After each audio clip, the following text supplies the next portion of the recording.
Alors, Genèse 22, versets 7 et 8.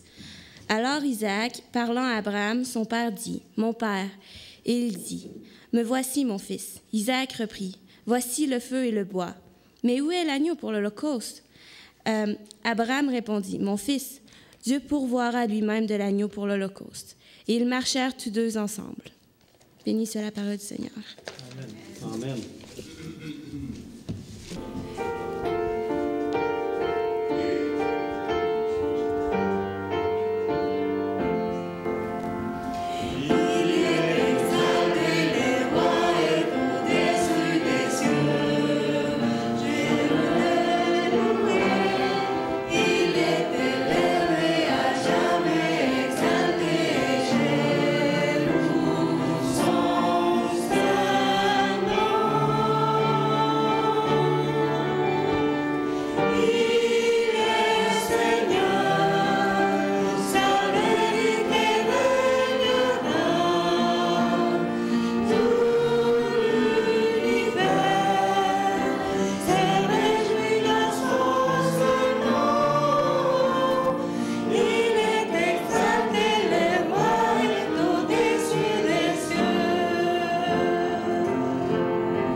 Maintenant, on va chanter pour la majesté du ciel.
Alors, ce matin, on va parler des 4 autels de la vie chrétienne. Je sais que c'est sûrement le temps des examens présentement. On en a parlé tout à l'heure avec la graduation qui s'en vient, nos élèves qui sont en train de passer des examens. Est-ce que vous aimez ça, passer des examens? Oui? Ah, bon, c'est bon, ça. Il y en a un qui a réagi vite. Il a dit oui, il a parlé pour tout le monde. C'est beau. Je pense que non, on n'aime pas nécessairement ça, passer des examens. Mais c'est à peu près la seule façon de vérifier que les professeurs ont pour vérifier si les élèves ont acquis les connaissances qu'ils ont essayé de leur montrer durant l'année. Et je vous rassure, vous n'êtes pas les seuls à passer des examens. Chacun de nous, on en passe à tous les jours des examens. Que ce soit sur la qualité de notre travail, que ce soit un examen de conduite pour savoir si on peut maintenant conduire une auto. À toute occasion de notre vie, on passe des examens. Et même pour notre vie chrétienne, on passe des examens aussi. Ça peut nous arriver. Un jour, je discutais avec un de mes parents, c'est un cousin, qui est chrétien lui aussi, et le sujet est venu à un moment donné sur le sabbat. Et lui, comme je lui faisais mention des joies d'observer le sabbat, joyeux sabbat, que l'on a d'observer ce sabbat, que l'on a d'observer la loi, de pouvoir s'arrêter, d'obéir à Dieu, de prendre un moment. Lui, il me disait que, une journée ou l'autre, ça n'a pas d'importance pour eux autres. Pour lui, le sabbat, c'était le dimanche. Et il n'y a pas de problème, que ça faisait sûrement la même chose. Alors, je lui ai mentionné à un moment donné que le sabbat fait quand même partie de la loi, le 7e jour fait quand même partie de la loi, et puis que c'est en quelque sorte un test que Dieu nous fait passer. Et quand je lui ai mentionné ça, j'ai vu son visage changer, et il m'a répondu tout simplement, voyons donc si Dieu nous fait passer des tests. Dieu, il sait qui qu'on est, Dieu, il nous connaît. On a juste à faire notre profession de foi une fois pour toutes, et puis on est sauvé. On n'a pas besoin de passer de tests. Mais malheureusement, ça n'a pas été plus loin beaucoup la conversation. Mais c'est sûr que dans la vie chrétienne, on a des tests à passer. Même si Dieu nous connaît, on a à démontrer au monde, ou aux anges, ou à tout le monde, qui on est et quelle est la puissance de notre foi, etc., jusqu'où on peut aller dans notre foi. Alors, on va voir aujourd'hui que oui, on a des tests à passer et que même si Dieu connaît notre cœur, parfois, on doit passer des tests pour montrer qu'on est vraiment ses enfants. On a juste à penser à des personnages bibliques. Vous avez juste à penser à Adam et Ève. Il y a eu un test à passer. On peut penser à David, on peut penser à Jonas, on peut penser à tous les personnages de la Bible ont eu à un moment donné à démontrer leur foi. On peut penser particulièrement aux 12 apôtres qui ont eu le test ultime à passer, eux autres, qui manifestaient leur foi, ça leur a coûté la vie. Paul, puis toute la gang. Alors oui, on a des tests à passer. J'espère que je n'aurai pas à passer le test ultime qui va mettre ma vie en jeu, mais effectivement, chacun d'entre nous, on a des tests à passer dans notre vie chrétienne. On va parler d'Abraham. Abraham, les tests que lui a passés dans sa vie chrétienne. Il y a eu plusieurs tests. Abraham, il est né en Mésopotamie. Mésopotamie, c'est dans le coin de... Vous voyez, ça forme comme un croissant, là. On appelle d'ailleurs ça le croissant fertile. Abraham, alors qu'il s'appelait Abram, il venait de la ville de... Ici, c'est marqué Our. Il venait de la ville de Ur. Ur en Chaldée. Alors, c'est là que Abraham était né. Cette région-là, je l'ai dit, on appelle ça le croissant fertile parce que c'est une région qui est bien irriguée par différents fleuves. L'Euphrate, etc. Et ça va aussi en Égypte avec le Nil. Alors, on appelle ça le croissant fertile. Entre les deux, c'est du désert. Et quand on veut aller d'une place à l'autre, généralement, on fait le tour, on ne passe pas direct parce qu'il n'y a rien à boire, il n'y a rien qui pousse là. Alors, c'est le croissant fertile en Mésopotamie où on dit que c'était le berceau de l'humanité. Alors, Abraham venait de Ur, cette ville-là, qui serait aujourd'hui dans le sud de l'Irak. Alors, Abraham, il venait d'une lignée d'adorateurs du vrai Dieu. Il était en ligne directe. Et il venait de Adam, Seth, Enoch, Mathusalem, Noé, Sem. Et 8 générations plus tard, naissait Térak, Nachor, qui était le père de Térak, qui était le père d'Abraham. Ces gens-là, c'était tous des adorateurs du vrai Dieu.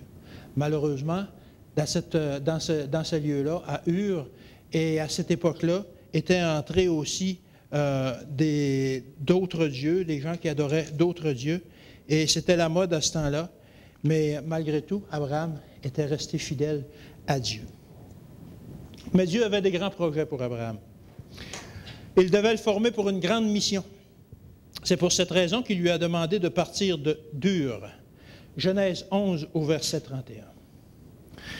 Térakh prit Abraham, son fils, et Lot, fils d'Haran, fils de son fils, et Sarai, sa belle-fille, femme d'Abraham, son fils. Ils sortirent ensemble d'Ur en Chaldée pour aller au pays de Canaan. Ils vinrent jusqu'à Charan où ils habitèrent. Charan, on voit, c'est peut-être sur l'autre diapositive. Ça, c'est le croissant fertile. L'autre après.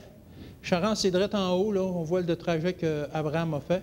C'est direct en haut, là. Haran, c'est là qu'ils ont été. Alors, ils sont partis là à pied. C'est c'est peut-être 1000 km, là. Ils sont partis à pied quand même. Ça fait un bout. Mais ils sont partis à l'appel de Dieu. Il se rendit donc à Charan avec sa femme Sarai, ainsi que son neveu Lot et son père. Et ils sont restés là jusqu'à la mort de son père, de Térakh. L'histoire d'Abraham, parce que à cette époque-là, c'était son nom, c'était pas Abraham, elle commence à ce moment-là. Elle commence doucement. Il était confortablement installé à Ur, mais quand Dieu lui demande d'aller à Térakh, ce n'est pas un très, très grand défi. Il savait qu'il partait pour ne pas vraiment revenir dans son pays, mais bon, il savait qu'il restait quand même dans le croissant fertile. Sa vie serait quand même pas si pire là. Il partait pour découvrir de nouveaux pâturages ou des choses comme ça. Mais Dieu, dans sa sagesse, savait que Abraham devait partir de Ur parce qu'à Ur, il y avait trop d'adorateurs de faux dieux et que ça risquait de le détourner du vrai Dieu. Alors, et d'autant plus que Dieu avait une mission pour Abraham, fait qu'il l'a appelé tranquillement à s'éloigner des coutumes païennes pour justement aller s'isoler un peu et se replonger justement avec Dieu. Ce n'était pas nécessairement difficile, comme je vous disais.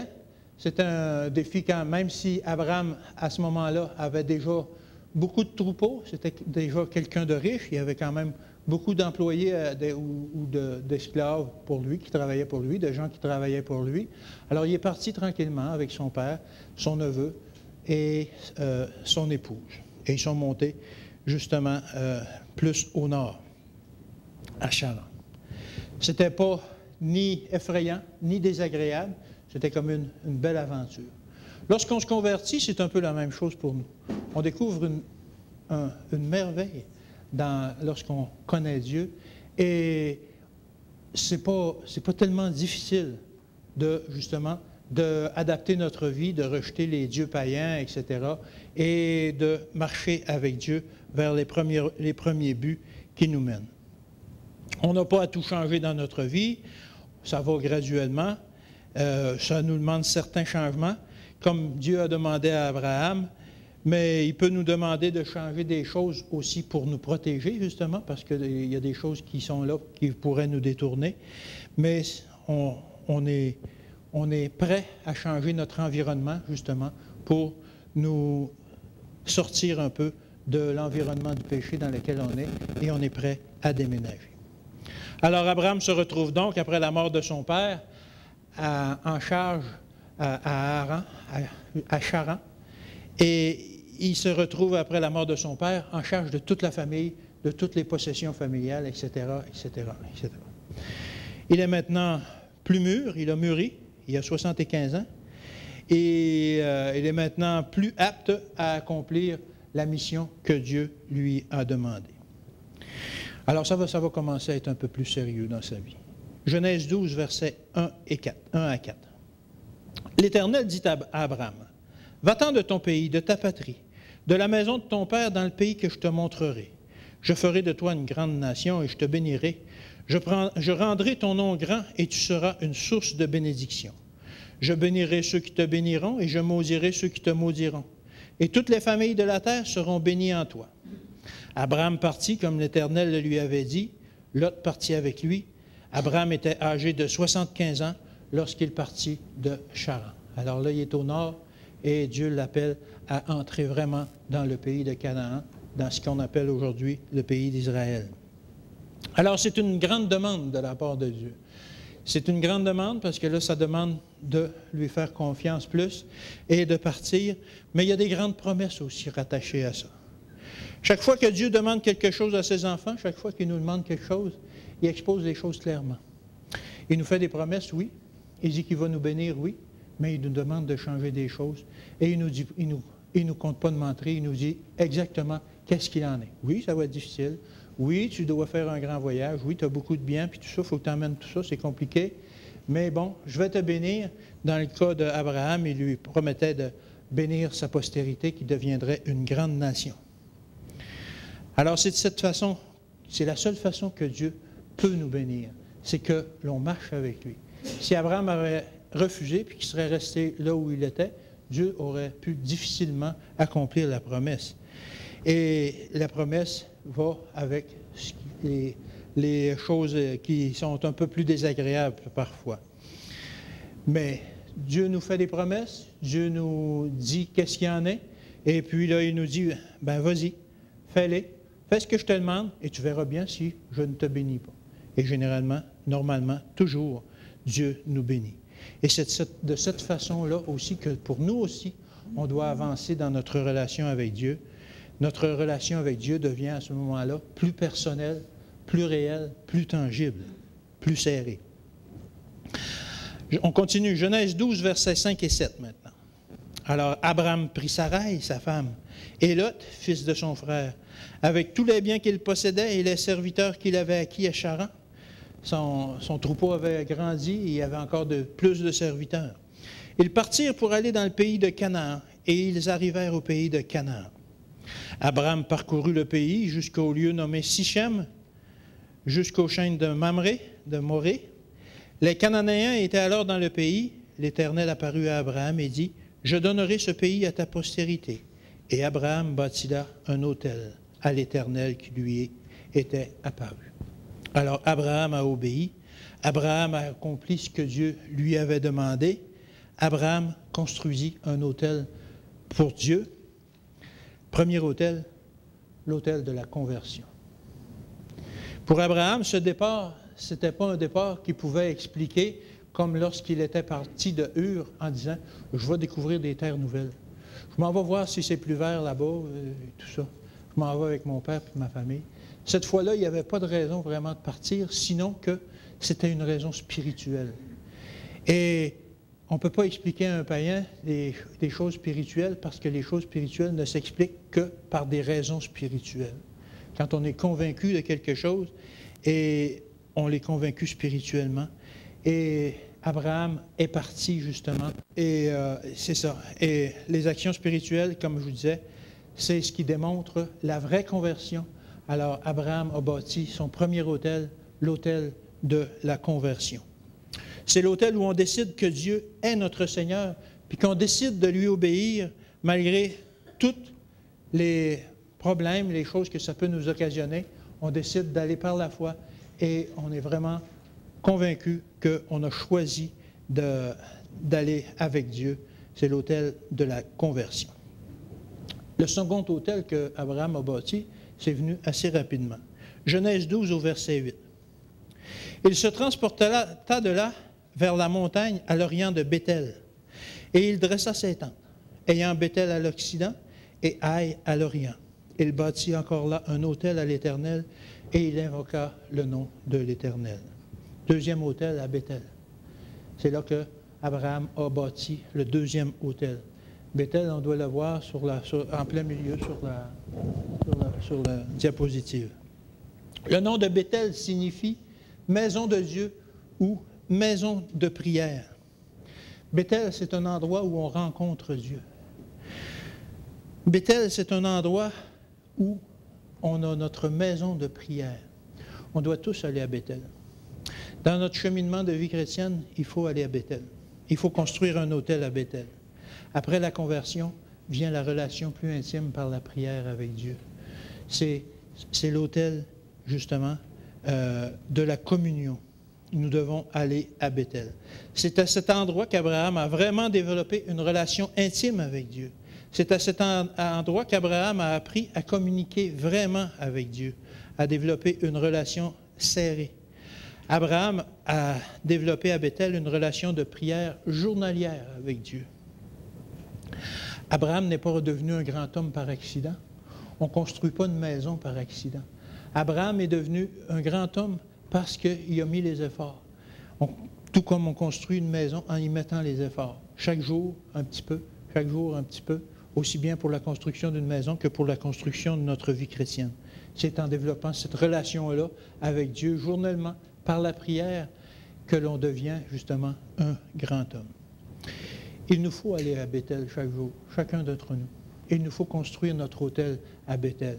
Il faut aller dans la maison de prière, dans la maison de Dieu. Il nous faut bâtir l'autel de la communion avec Dieu. C'est le cheminement naturel d'un chrétien. C'est un autel essentiel. Alors Bethel, le deuxième autel, l'autel de la communion. On continue. Genèse 12, verset 9 à 20.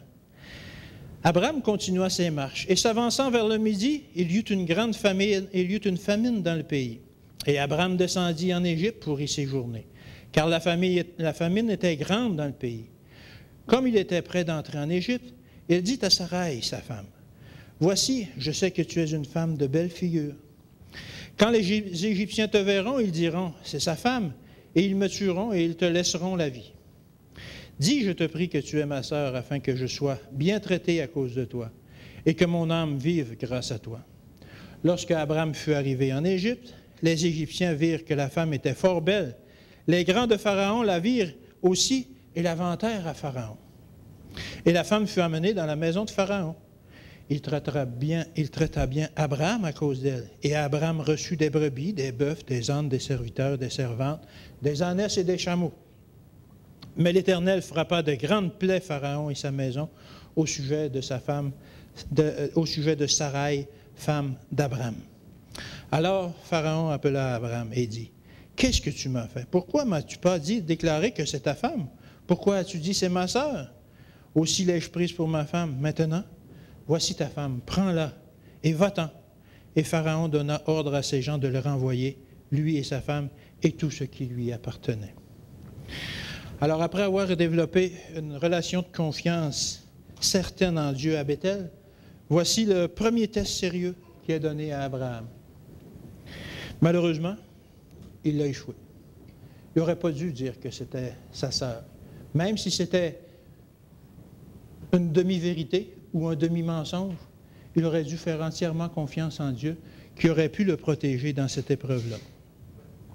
Malgré qu'Abraham ait construit l'autel de la communion, c'est-à-dire qu'il faisait de plus en plus confiance en Dieu et qu'il priait chaque jour, il a manqué le test que Dieu avait mis devant lui.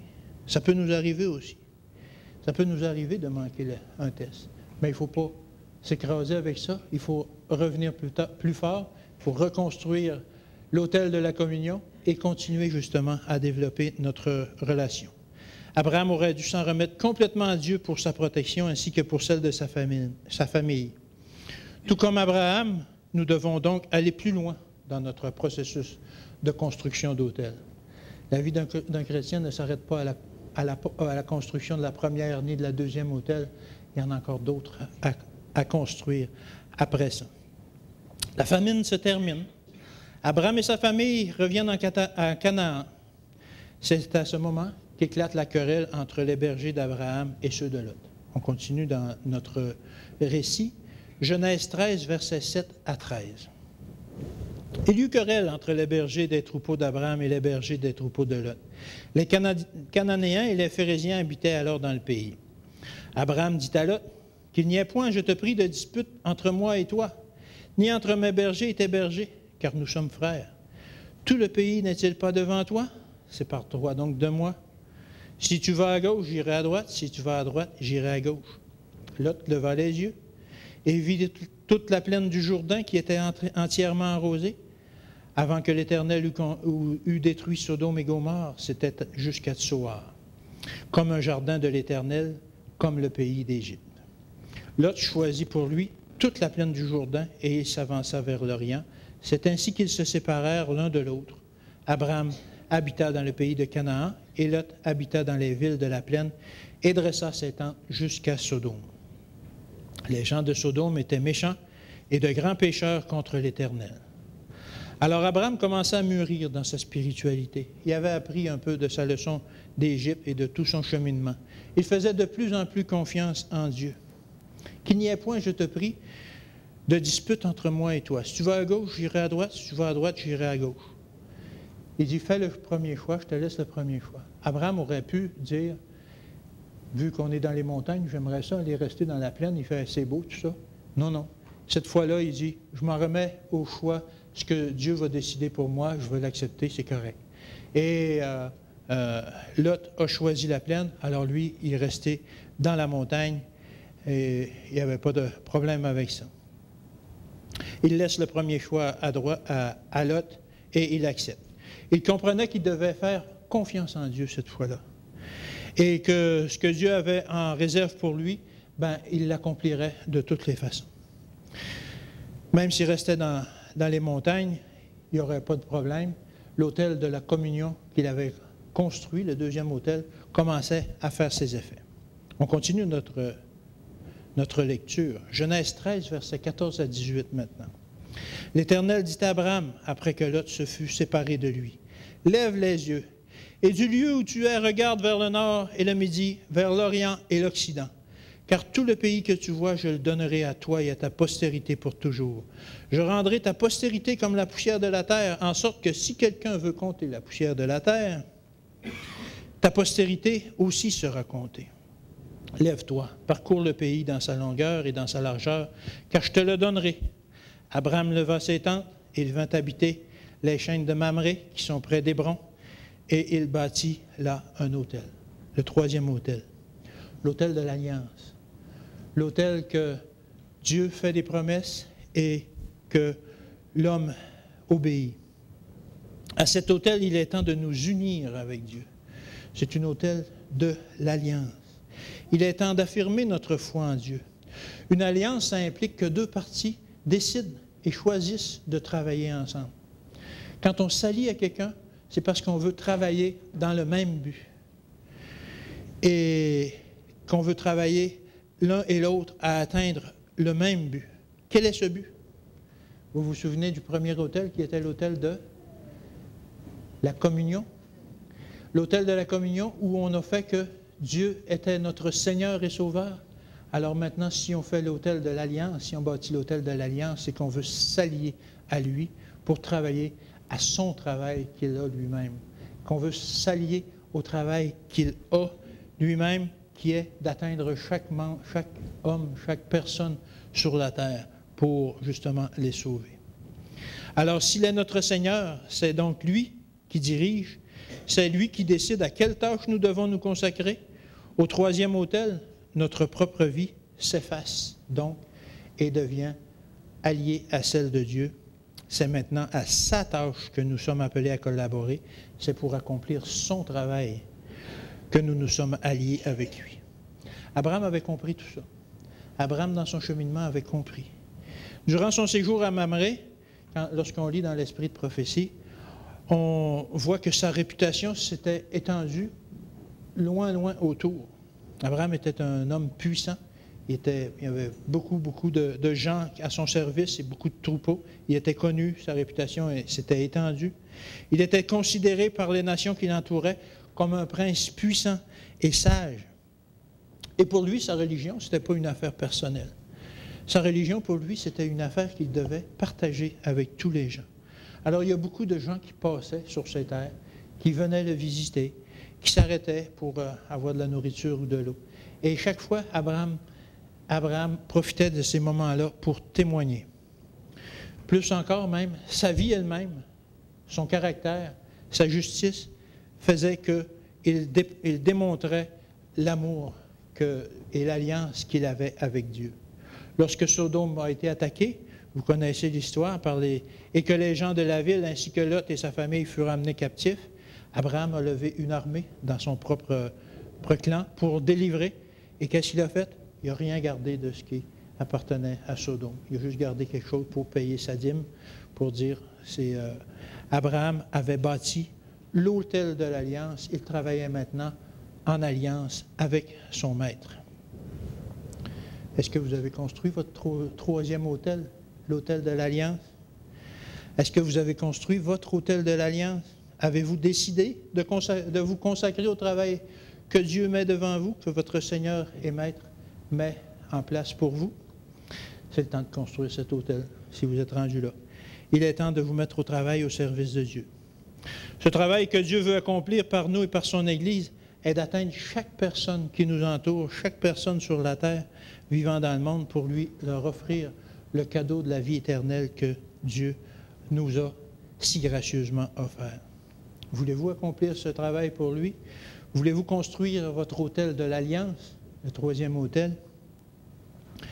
Que vous ayez construit cet autel ou non, vous pouvez être assuré qu'il va venir un moment où il va vous être demandé de le construire. Vous devrez le construire. C'est un test, en quelque sorte. C'est un examen de fin d'année. Construisez cet autel sans crainte. Quatrième autel maintenant. On retrouve l'histoire de la construction du quatrième autel dans Genèse chapitre 22. Cette histoire-là de la construction du quatrième autel commence par une demande bien étrange de la part de Dieu. Sur le troisième autel qu'Abraham avait construit à Mamré, il sacrifiait des animaux à tous les jours. Il y avait un sacrifice journalier sur cet autel-là. Et il sacrifiait aussi, comme je vous ai dit, en témoignant aux gens aux alentours de lui pour justement témoigner de l'amour de Dieu. Pourtant, Dieu lui a demandé de construire un quatrième autel pour continuer son cheminement. Genèse 22, au chapitre 2. Dieu dit, « Prends ton fils, ton unique, celui que tu aimes, Isaac, va-t'en au pays de Morija, et là, offre-le en holocauste sur l'une des montagnes que je te dirai. » Pour Abraham, comment comprendre cette demande? Même pour nous, c'est difficile de comprendre cette demande. Après toutes les promesses que Dieu avait faites qui concernaient son fils, comment est-ce que Dieu pouvait demander à Abraham d'aller le sacrifier, le fils de la promesse?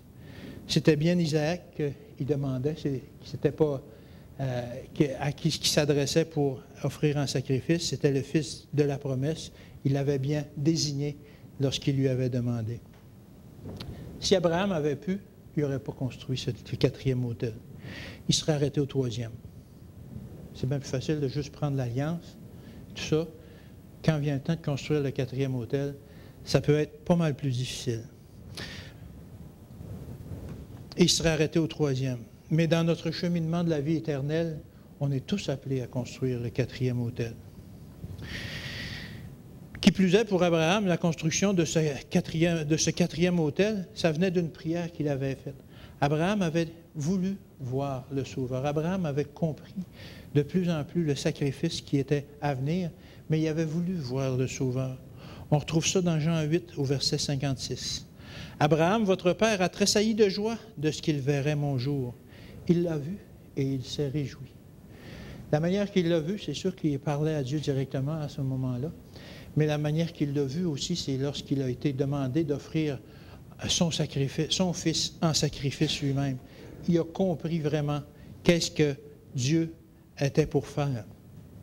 Alors, Abraham a compris la grandeur du salut en construisant le quatrième autel, l'autel de la confirmation, qui confirme qu'on est prêt à aller plus loin avec Dieu, qu'on ne s'arrêtera pas au troisième autel, mais qu'on est prêt de bâtir l'autel de la confirmation. C'est à cet autel qu'Abraham devait faire le sacrifice ultime, qu'il devait sacrifier son fils. C'est aussi à ce quatrième autel que nous-mêmes, on doit construire pour offrir un sacrifice qui va nous être demandé. Ça peut être quelque chose de très précieux. Ça peut être quelque chose qu'on ne veut pas faire d'instant, quelque chose qu'on peut refuser parce que ça nous est cher, etc. Abraham aurait bien pu s'excuser et de sacrifier son fils. Il aurait pu trouver beaucoup de raisons pour refuser de le faire. Il aurait pu dire, est-ce que c'est bien la voix de Dieu que j'entends ou je commence à entendre des voix? Peut-être que je deviens sénile avec l'âge. Comment est-ce que cette voix-là, cette demande-là peut venir de Dieu? Dieu qui a dit, tu ne tueras point. Il aurait pu dire aussi, Dieu accomplit toujours ses promesses. Il a dit qu'Isaac deviendrait une grande nation. Comment un homme mort peut devenir le père d'une grande nation si je le sacrifie? Il aurait pu dire aussi, c'est sûrement le diable qui veut que j'extermine le fils de la promesse pour éviter que Dieu accomplisse sa promesse. Il aurait pu dire, comment est-ce qu'un père peut tuer son fils? C'est impensable, jamais je ferai ça. Il aurait pu dire, je vais demander un signe à Dieu avant, parce que juste pour être sûr, parce que là, pas sûr, c'est trop grave. Il aurait pu se dire aussi, comment est-ce que je pourrais faire ça? Je suis vieux. Isaac, il est tout jeune. Il ne se laissera pas faire, c'est sûr. Ou il aurait pu dire, là, je vais en parler à ma femme avant. Comment est-ce qu'on aurait réagi? Comment est-ce que vous allez réagir lorsque Dieu va vous demander d'offrir un sacrifice sur le 4e autel, l'autel de la confirmation? Plusieurs d'entre nous, dont moi-même probablement, on irait au pied de la montagne et puis on dirait là, je n'ai pas trouvé de bois, puis de plus en plus, il n'y a même pas d'allumettes. Je ne pourrais pas. On va remettre ça plus tard, on reviendra. Mais non. Ou on peut faire comme moi j'ai fait il y a 25 ans, alors que j'ai été appelé à construire ce 4e autel, puis que je me suis sauvé. Mais je suis revenu et j'ai fini par le construire, malgré tout. Je ne vous raconterai pas l'expérience, mais c'était vraiment la construction du 4e autel devant lequel je me suis sauvé, comme Jonas. Et je suis revenu et je l'ai construit. Et puis, ça s'est bien déroulé. Mais aujourd'hui, j'ai encore d'autres autels à construire, d'autres autels de la confirmation à construire.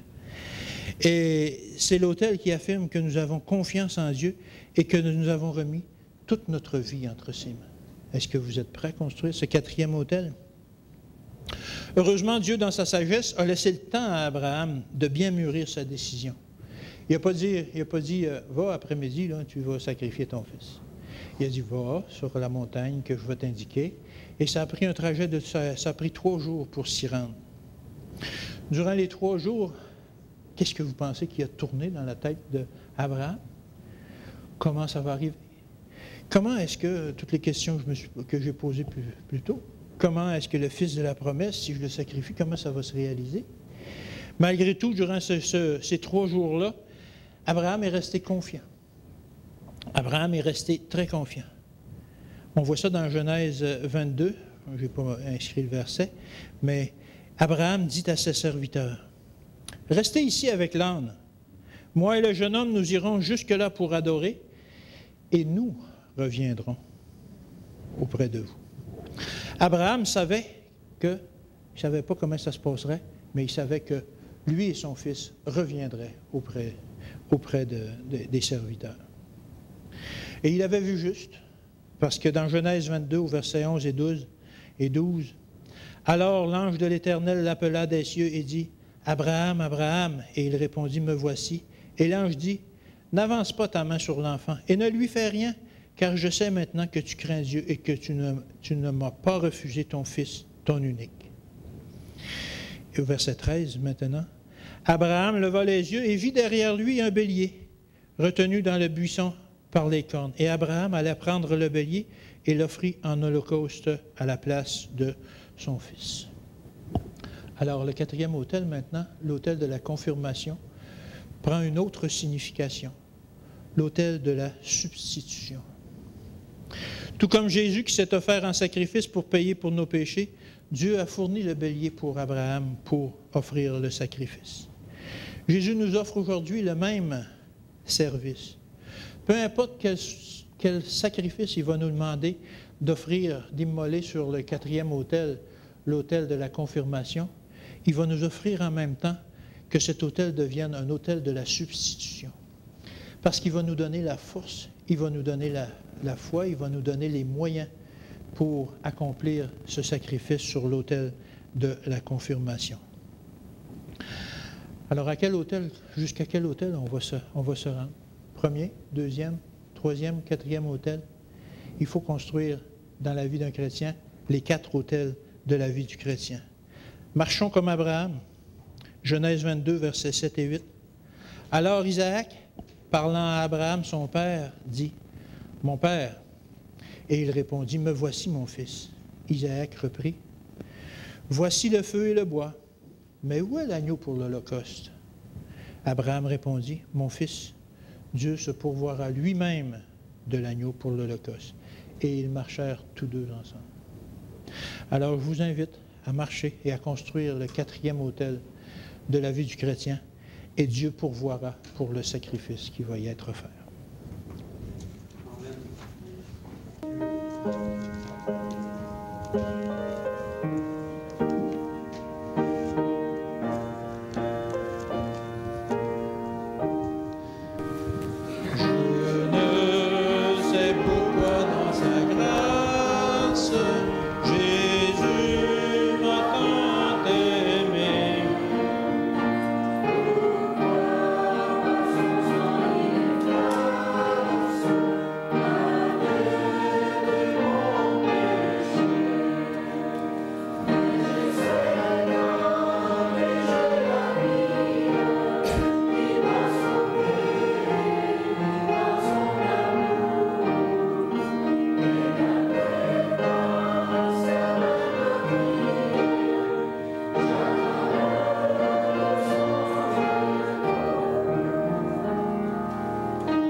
Oui, Seigneur, nous voulons que tu nous donnes la force de construire les 4 autels. Les 4 autels comme Abraham l'a construit durant sa vie, Seigneur. Seigneur, on sait que c'est pas facile chaque fois que tu nous demandes des choses, mais on sait aussi que tu nous donnes la force, que tu nous donnes la puissance et que tu es même prêt à prendre à notre place. Alors, Seigneur, donne-nous la force. Raccompagne-nous cette semaine, bénis-nous, protège-nous, chaque membre de cette Église, et garde-nous. Au nom de ton Fils qu'on te le demande. Amen. Amen.